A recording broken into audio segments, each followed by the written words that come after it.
Hi dear souls, welcome back to Shivashakti Milana channel. Previous ವಿಡಿಯೋದಲ್ಲಿ ನಾನು 7 chakras ಬಗ್ಗೆ ಎಕ್ಸ್ಪ್ಲೇನ್ ಮಾಡಿದ್ದೆ.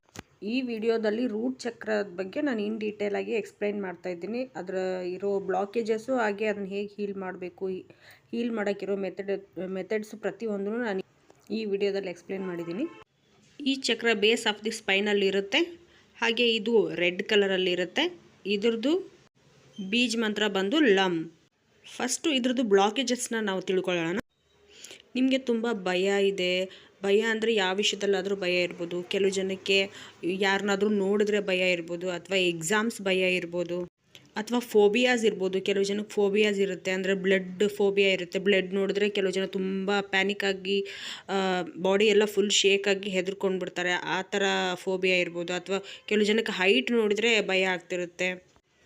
ಕೆಲವು ಜನಕ್ಕೆ ನೀರು ನೋಡಿದ್ರೆ ಭಯ ಆಗುತ್ತೆ. ಆ ಥರ ಏನಾದರೂ ಫೋಬಿಯಾಸ್ ಇದ್ದರೆ ಅದು ಕೂಡ ರೂಟ್ ಚಕ್ರಕ್ಕೆ ಸಂಬಂಧಪಟ್ಟಿರೋ ಬ್ಲಾಕೇಜ್ ಆಗಿರುತ್ತೆ.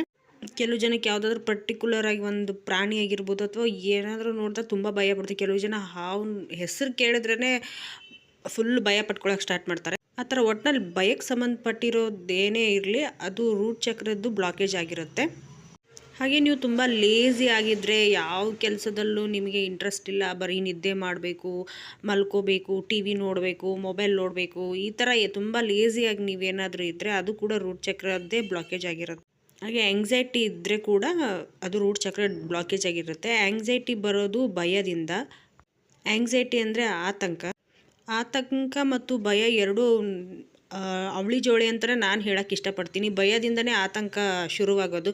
ಅಂದರೆ ಆವಾಗ ಆ ಥರ ಆಗಿತ್ತು, ಇವಾಗೂ ಈ ಥರ ಆಗ್ಬೋದಾ. ಫಾರ್ ಎಕ್ಸಾಂಪಲು, ಕೆಲವು ಜನ ಸ್ಟೇಜ್ ಮೇಲೆ ಹೋಗಿ ಮಾತಾಡೋಕ್ಕೆ ಭಯ ಪಡ್ತಾ ಇರ್ತಾರೆ. ಯಾಕಂದರೆ ಅವ್ರು ಯಾವಾಗೋ ಒಂದು ಸಾರಿ ಸ್ಟೇಜ್ ಮೇಲೆ ಹೋದಾಗ ಯಾರೋ ಒಬ್ಬರು ನಕ್ಕು ಅವಮಾನ ಮಾಡಿರ್ಬೋದು, ಅಥವಾ ಏನೋ ಒಂದು ಇನ್ಸಿಡೆಂಟ್ ಅವ್ರ ಲೈಫಲ್ಲಿ ಆಗಿರ್ಬೋದು. ಅದು ಅವ್ರ ಮನಸ್ಸಲ್ಲಿ ಆಳವಾಗಿ ಉಳ್ಕೊಂಬಿಟ್ಟಿರುತ್ತೆ. ಅದು ಒಂದು ಬ್ಲಾಕೇಜಾಗಿ ಕ್ರಿಯೇಟ್ ಆಗಿಬಿಟ್ಟಿರುತ್ತೆ. ಅವ್ರಿಗೆ ಮತ್ತೆ ಸ್ಟೇಜ್ ಮೇಲೆ ಹೋಗೋಕ್ಕೆ ಭಯ ಆಗ್ತಿರುತ್ತೆ. ಅಂದರೆ ಆವಾಗ ನಾನು ಹೋಗಿದ್ದೆ, ಈ ಥರ ಮಾಡಿಬಿಟ್ಟಿದ್ರು ನನಗೆ, ಮತ್ತು ಇವಾಗಲೂ ಹೀಗೆ ಮಾಡ್ತಾರಾ, ಅದಕ್ಕೆ ಸ್ಟೇಜ್ ಮೇಲೆ ಹೋಗೋದು ಬೇಡ ಅಂತ ಭಯ ಪಟ್ಕೊಂಡು ಕೂತ್ಕೊಂಡ್ಬಿಡ್ತಾರೆ. ಅವ್ರಿಗೆ ಎಷ್ಟೇ ಟ್ಯಾಲೆಂಟ್ ಇದ್ದರೂ ಆ ಭಯ ಅವ್ರನ್ನ ಮುಂದುವರಿಯೋಕ್ಕೆ ಬಿಡ್ತಾ ಇರಲ್ಲ. ಅದಕ್ಕೆ ಆಂಗ್ಸೈಟಿ ಅಂತ ಕರಿತೀವಿ. ಹಾಗೆ ಕಾನ್ಫಿಡೆಂಟ್ನ ಕೊರತೆ ಇರುತ್ತೆ. ಇವ್ರಿಗೆ ಆತ್ಮವಿಶ್ವಾಸನೇ ಇರಲ್ಲ. ನಾನು ಏನಾದರೂ ಮಾಡಬಲ್ಲೆ, ಸಾಧಿಸಬಲ್ಲೆ ಅನ್ನೋದು ಯಾವುದೇ ರೀತಿ ಆತ್ಮವಿಶ್ವಾಸನೇ ಇವ್ರಿಗಿರಲ್ಲ. ಗೋಲ್ ಯಾವುದೂ ಇರಲ್ಲ, ಯಾವುದೇ ರೀತಿ ಗುರಿ ಅವ್ರ ಲೈಫಲ್ಲಿ ಇರಲ್ಲ. ನಾನು ಇದು ಮಾಡಬೇಕು, ಅದು ಮಾಡಬೇಕು ಅನ್ನೋ ಆಸೆನೇ ಅವ್ರಿಗಿರಲ್ಲ. ಎಲ್ಲದರಲ್ಲೂ ನಿರಾಸಕ್ತಿ. ಯಾರಾದರೂ ನೀನು ಅದು ಮಾಡು, ಇದು ಮಾಡು, ಅಥವಾ ಸ್ಟೂಡೆಂಟ್ ಆಗಿದ್ದರೆ ಓದು ಅಂತ ಹೇಳಿದ್ರೆ ಅವ್ರ ಮೇಲೆ ಕೋಪ ಮಾಡ್ಕೊಳ್ಳೋದು. ಕೆಲಸ ಮಾಡೋಕ್ಕೆ ಇಂಟ್ರೆಸ್ಟ್ ಇರಲ್ಲ, ಏನಾದರೂ ಒಂದು ಕೆಲಸ ಮಾಡು ಅಂತ ಹೇಳಿದ್ರು ಅವ್ರ ಮೇಲೆ ಕೋಪ ಮಾಡ್ಕೊಳ್ಳೋದು. ಈ ಥರ ಮಾಡೋಕ್ಕೆ ಸ್ಟಾರ್ಟ್ ಮಾಡಿರ್ತಾರೆ. ಡಿಪ್ರೆಷನಲ್ಲಿರ್ತಾರೆ. ಅವ್ರು ಯಾವಾಗಲೂ 4 ಗೋಡೆ ಮಧ್ಯೆನೇ ಇರೋಕ್ಕೆ ಇಷ್ಟಪಡ್ತಾರೆ. ಹೊರಗಡೆ ಎದ್ದು ಬರಬೇಕು, ಹೊರಗಡೆ ಇರೋ ಪ್ರಪಂಚ ನೋಡಬೇಕು ಅನ್ನೋದು ಅವ್ರಿಗೆ ಇಷ್ಟ ಇರಲ್ಲ. ಹೊರಗಡೆ ಹೋಗೋದಂದರೆ ಅವ್ರಿಗೆ ತುಂಬ ಕಷ್ಟ. ಆ ಥರ ಬಿಹೇವ್ ಮಾಡ್ತಾರೆ. ಇದೆಲ್ಲ ಎನರ್ಜಿಟಿಕಲಿ ಬ್ಲಾಕೇಜಸ್ ಅಂತ ಹೇಳ್ಬೋದು. ಬಟ್ ಫಿಸಿಕಲಾಗಿ ಏನು ಹೆಲ್ತ್ ಇಶ್ಯೂ ಇವ್ರು ಫೇಸ್ ಮಾಡ್ತಾರೆ ಅಂದರೆ, ಇವ್ರಿಗೆ ಪೈಲ್ಸ್ ಇರುತ್ತೆ.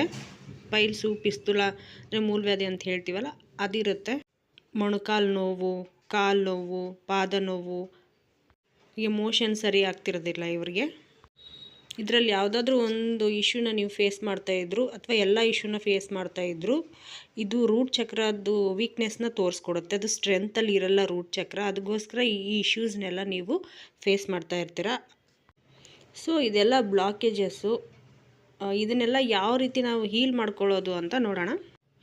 ನೀವು ಇದನ್ನು ಹೀಲ್ ಮಾಡ್ಕೊಳ್ಳೋಕ್ಕೆ ಇದ್ರದ್ದು ಮೆಡಿಟೇಷನ್ ಮಾಡ್ಬೋದು. ರೂಟ್ ಚಕ್ರ ಮೆಡಿಟೇಷನ್ ಅಂತ ಬರುತ್ತೆ, ಅದನ್ನು ಮಾಡ್ಬೋದು. ಅಥವಾ ಲಮ್ ಅನ್ನೋ ಬೀಜ್ ಮಂತ್ರನ ಚಾಂಟ್ ಮಾಡೋದ್ರ ಮುಖಾಂತರ ಕೂಡ ರೂಟ್ ಚಕ್ರನ ಆ್ಯಕ್ಟಿವೇಟ್ ಮಾಡ್ಬೋದು. ಹಾಗೆ ರೆಡ್ ಕಲರ್ ಡ್ರೆಸ್ನ ಹಾಕ್ಕೊಳ್ಳೋದಾಗಿರ್ಬೋದು.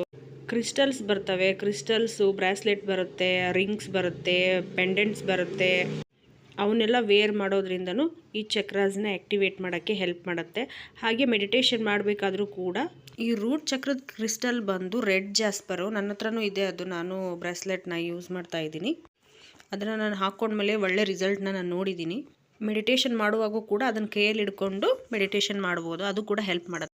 ಹಾಗೆ ರೂಟ್ ಚಕ್ರಕ್ಕೆ ಸಂಬಂಧಪಟ್ಟಿರೋ ಮುದ್ರೆಗಳು ಬರ್ತವೆ. ಆ ಮುದ್ರೆಗಳನ್ನು ಹಾಕ್ಕೊಂಡು ಕೂಡ ಮೆಡಿಟೇಷನ್ ಮಾಡೋದ್ರಿಂದ ಈ ಚಕ್ರನ ಆ್ಯಕ್ಟಿವೇಟ್ ಮಾಡೋಕ್ಕೆ ಹೆಲ್ಪ್ ಮಾಡುತ್ತೆ. ರೂಟ್ ಚಕ್ರ ಆ್ಯಕ್ಟಿವೇಟ್ ಮಾಡೋಕ್ಕೆ ಕೆಲವು ಆಸನಗಳು ಬರ್ತವೆ ಯೋಗಾಸನದಲ್ಲಿ. ಸೊ ಆ ಆಸನಗಳನ್ನು ಮಾಡೋದ್ರಿಂದ ಕೂಡ ರೂಟ್ ಚಕ್ರವನ್ನು ಆ್ಯಕ್ಟಿವೇಟ್ ಮಾಡ್ಬೋದು. ಹಾಗೆ ರೂಟ್ ಚಕ್ರಕ್ಕೆ ಸಂಬಂಧಪಟ್ಟಿರೋ ಮ್ಯೂಸಿಕ್ ಬರುತ್ತೆ. ಬೌಲ್ಸ್ ಮ್ಯೂಸಿಕ್ ಬರುತ್ತೆ, ಕ್ರಿಸ್ಟಲ್ ಬೌಲ್ ಮ್ಯೂಸಿಕ್, ಅದನ್ನು ಕೇಳ್ಬೋದು. ಫ್ರೀಕ್ವೆನ್ಸಿ ಮ್ಯೂಸಿಕ್ ಕೂಡ ಕೇಳ್ಬೋದು. ರೂಟ್ ಚಕ್ರ ಆ್ಯಕ್ಟಿವೇಷನ್ಗೆ ಲೈಟ್ ಲ್ಯಾಂಗ್ವೇಜಸ್ ಕೂಡ ಇದ್ದಾವೆ, ಅದನ್ನು ಕೂಡ ಕೇಳಿಸ್ಕೊಬೋದು.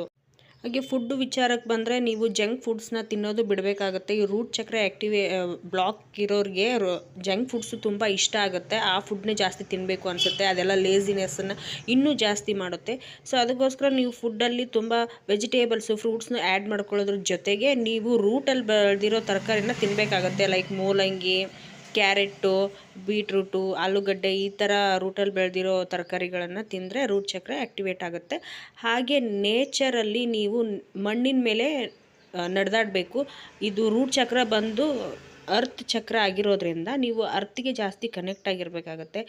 ಚಪ್ಪಲಿ ಹಾಕದೆ ಬರಿಗಾಲಲ್ಲಿ ನೀವು ಮಣ್ಣು ಮೇಲೆ ಅಥವಾ ಹುಲ್ಲಿನ ಮೇಲೆ ನಡೆಯೋದ್ರಿಂದ ಕೂಡ ಈ ರೂಟ್ ಚಕ್ರ ಆ್ಯಕ್ಟಿವೇಟ್ ಮಾಡೋಕ್ಕೆ ಹೆಲ್ಪ್ ಆಗುತ್ತೆ.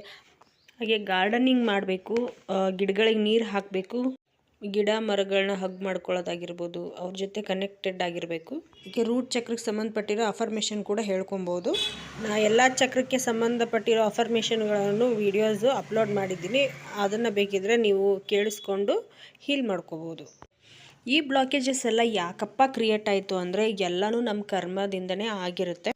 ಪ್ರಾರಬ್ಧ ಕರ್ಮ, ಸಂಚಿತ ಕರ್ಮ ಅಂತ ಬರುತ್ತೆ. ಪ್ರಾರಬ್ಧ ಕರ್ಮ ಅಂದರೆ ಪಾಸ್ಟ್ ಲೈಫಲ್ಲಿ ಮಾಡಿರೋ ಕರ್ಮ, ಸಂಚಿತ ಕರ್ಮ ಅಂದರೆ ಈ ಲೈಫಲ್ಲಿ ಮಾಡಿರೋ ಕರ್ಮಗಳು.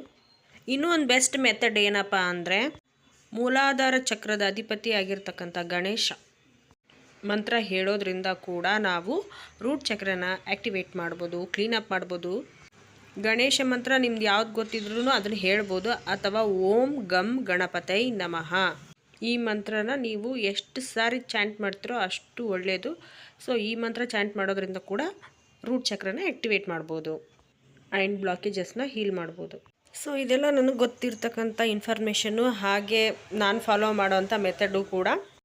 ನೀವು ಈ ಮೆಡಿಟೇಷನ್ ಮಾಡೋಕ್ಕೆ ಸ್ಟಾರ್ಟ್ ಮಾಡಿದ್ಮೇಲೆ ಏನಾಗುತ್ತೆ, ಎಲ್ಲ ಬ್ಲಾಕೇಜಸ್ಸು ರಿಲೀಸ್ ಆಗಬೇಕಲ್ಲ, ಅದೆಲ್ಲ ಸರ್ಫೇಸಿಗೆ ಬರೋಕ್ಕೆ ಸ್ಟಾರ್ಟ್ ಆಗುತ್ತೆ. ಅಂದರೆ ನೀವು ಮೆಡಿಟೇಷನ್ ಮಾಡೋಕ್ಕೆ ಸ್ಟಾರ್ಟ್ ಮಾಡಿದ್ಮೇಲೆ ಅದೆಲ್ಲ ನಿಮ್ಮ ಲೈಫಲ್ಲಿ ಇನ್ಸಿಡೆಂಟು ಬರೋಕ್ಕೆ ಸ್ಟಾರ್ಟ್ ಆಗುತ್ತೆ. ಅವಾಗ ಅಂದರೆ ನಿಮ್ಗೆ ಇವಾಗ ಭಯ ಇದೆ ಆ ಭಯ ಬರೆಸೋವಂಥ ಇನ್ಸಿಡೆಂಟು ನಿಮ್ಮ ಲೈಫಲ್ಲಿ ನಡೆಯೋಕ್ಕೆ ಸ್ಟಾರ್ಟ್ ಆಗ್ಬೋದು. ಆವಾಗ ನೀವು ಮುಂಚೆ ಎಷ್ಟು ಭಯ ಪಡ್ತಿದ್ರೋ, ಈ ಮೆಡಿಟೇಷನ್ ಮಾಡೋಕ್ಕಿಂತ ಮುಂಚೆ ನೀವು ಎಷ್ಟು ಭಯ ಪಡ್ತಿದ್ರೋ ಆ ಇನ್ಸಿಡೆಂಟಿಗೆ, ಆ ಇನ್ಸಿಡೆಂಟ್ ನಿಮ್ಮ ಲೈಫಲ್ಲಿ ಕ್ರಿಯೇಟ್ ಆದಾಗ, ಈ ಮೆಡಿಟೇಷನ್ ಮಾಡಾದಮೇಲೆ ಮಾಡ್ತಿರ್ಬೇಕಾದಾಗೂ ಕೂಡ ಕ್ರಿಯೇಟ್ ಆದರೆ ಅಷ್ಟು ಭಯ ನಿಮ್ಮಲ್ಲಿ ಇರಲ್ಲ, ಮುಂಚೆಗಿಂತ ಇರಲ್ಲ. ಅಥವಾ ಪೂರ್ತಿ ಹೀಲ್ ಆಗಿರ್ಬೋದು, ಅಥವಾ ಸ್ವಲ್ಪ ಕಡಿಮೆ ಅಂತೂ ಆಗಿರುತ್ತೆ. ನೀವು ಇನ್ನೂ ವರ್ಕ್ ಮಾಡ್ತಾ ಮಾಡ್ತಾ ಇದನ್ನು ಪೂರ್ತಿಯಾಗಿ ಈ ಭಯನ ನೀವು ತೆಗೆದು ಹಾಕ್ಬೋದು. ನಿಮ್ಮಲ್ಲಿ ಧೈರ್ಯ ಜಾಸ್ತಿ ಆಗುತ್ತೆ, ಕಾನ್ಫಿಡೆನ್ಸ್ ಕೂಡ ಹೆಚ್ಚುತ್ತೆ. ಆಮೇಲೆ ನಿಮಗೆ ಏನಾದರೂ ನಾನು ಕೆಲಸ ಮಾಡಬೇಕು, ಏನಾದರೂ ಗುರಿ ಇಟ್ಕೋಬೇಕು, ನಾನು ಏನಾದರೂ ಸಾಧಿಸಬೇಕು ಅನ್ನೋ ಛಲ ಬರುತ್ತೆ. ನೀವು ಲೇಸಿನೆಸ್ನ ಬಿಟ್ಟು ವರ್ಕ್ ಮಾಡೋಕ್ಕೆ ಸ್ಟಾರ್ಟ್ ಮಾಡ್ತೀರಾ. ನಿಮ್ಮ ಲೈಫಲ್ಲಿ ಗ್ರೋತು ಸ್ಟಾರ್ಟ್ ಆಗುತ್ತೆ. ಫುಡ್ ವಿಚಾರದಲ್ಲಿ ಇನ್ನೊಂದು ಹೇಳೋದು ಮರ್ತಿದ್ದೆ. ಶುಗರ್ನ ನೀವು ಕಂಪ್ಲೀಟಾಗಿ ಸ್ಟಾಪ್ ಮಾಡಿ. ಶುಗರ್ ಒಳ್ಳೆಯದಲ್ಲ, ಅದು ಎನರ್ಜಿನ ತುಂಬ ಲೋ ಮಾಡುತ್ತೆ. ಆಮೇಲೆ ಸ್ವೀಟ್ಸ್ನ ನೀವು ಅವಾಯ್ಡ್ ಮಾಡಬೇಕು. ಆಮೇಲೆ milk products, ice creams, junk foods ಇವನ್ನೆಲ್ಲ ಅವಾಯ್ಡ್ ಮಾಡಬೇಕು. ಆಮೇಲೆ ನಾನ್ ವೆಜ್ನ ನಾನಂತೂ ಕಂಪ್ಲೀಟಾಗಿ ಸ್ಟಾಪ್ ಮಾಡಿದ್ದೀನಿ. ನನ್ನ ಲೈಫಲ್ಲಿ ತುಂಬ ಚೇಂಜಸ್ ಆಗಿದೆ. ನಿಮಗೂ ಸಾಧ್ಯ ಆದರೆ ನಾನ್ ವೆಜ್ನ ಬಿಟ್ಬಿಡಿ ಅಂತ ಹೇಳೋಕ್ಕೆ ಇಷ್ಟಪಡ್ತೀನಿ ನಾನು. ಇಲ್ಲ ಅಂದರೆ ಸ್ವಲ್ಪ ಸ್ವಲ್ಪ ಕಡಿಮೆ ಮಾಡ್ತಾ ಬನ್ನಿ ಕ್ರಮೇಣವಾಗಿ. ಹಾಗೆ ಇಷ್ಟೆಲ್ಲ ಇನ್ಫಾರ್ಮೇಷನ್ ಕೊಟ್ಟಿದ್ದೀನಿ. ಈ ವಿಡಿಯೋದ ಬಗ್ಗೆ ನಿಮ್ಗೆ ಏನು ಅನ್ನಿಸ್ತು ಅಂತ ಕಮೆಂಟ್ ಮಾಡಿ. ಹಾಗೆ ನಿಮ್ಗೆ ಯಾವ್ಯಾವ್ದ್ರ ಬಗ್ಗೆ ವೀಡಿಯೋಸ್ ಬೇಕೋ ಕಮೆಂಟ್ ಮಾಡಿ ನನಗೆ ತಿಳಿಸಿ. ಅದ್ರ ಮೇಲೆ ನಾನು ವೀಡಿಯೋ ಮಾಡೋಕ್ಕೆ ಟ್ರೈ ಮಾಡ್ತೀನಿ. ಹಾಗೆ ಲೈಕ್ ಮಾಡಿ, ಶೇರ್ ಮಾಡಿ, ಸಬ್ಸ್ಕ್ರೈಬ್ ಮಾಡಿ, ಕಮೆಂಟ್ ಮಾಡಿ. ನಿಮಗೆ ನೆಕ್ಸ್ಟ್ ವೀಡಿಯೋದಲ್ಲಿ ಸಿಗ್ತೀನಿ. ಬಾಯ್.